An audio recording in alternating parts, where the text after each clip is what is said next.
Rendez-vous avec le mal de Julia Chapman. Je me suis plongée avec plaisir dans ce tome 2 des détectives du Yorkshire. Delilah et Samson sont en passe de devenir mes détectives préférés. Les enfants sont rois de Delphine de Vigan. 2010, Mélanie, qui a grandi dans le culte de Loana de Love Story, n'a qu'une idée en tête, devenir célèbre. Mais son unique apparition dans une émission de télé-réalité est un fiasco. La bête en cage de Nicolas Leclerc. Efficace, percutant, noir, très noir, ce deuxième roman de Nicolas Leclerc parvient à captiver dès les premières pages. Retrouvailles de Nicolas Sparks. S'improvisant enquêteur pour tenter de lever le voile sur les différents secrets, Trevor va renouer avec une vie simple et découvrir le vrai sens du mot amour. Impact d'Olivier Norek.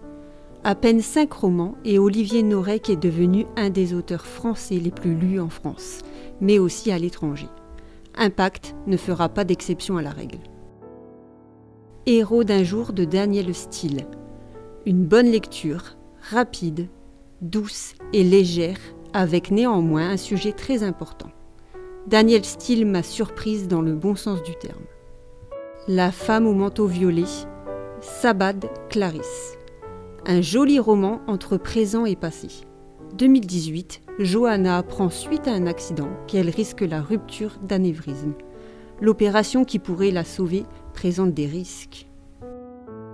Le crépuscule des fauves de Marc Lévy. En sortant de sa zone de confort, l'auteur Marc Lévy nous a offert l'une des meilleures séries d'espionnage. Et c'est donc avec une immense joie que j'ai retrouvé le personnage que j'avais tant apprécié dans ce premier volet. Là où le bonheur se respire de Sophie Talmen. Ouvrir son dernier livre, ça a été comme rentrer à la maison après une longue absence. La chaleur du foyer, une ambiance et une atmosphère où on se sent bien, un bien-être immédiat et l'assurance d'un bon moment à venir. Rien ne t'efface de Michel Buissy. L'auteur nous fait entrer dans le vif du sujet très rapidement et nous permet de nous attacher très vite au personnage principal, Maddy. Elle est médecin généraliste, donc plutôt cartésienne.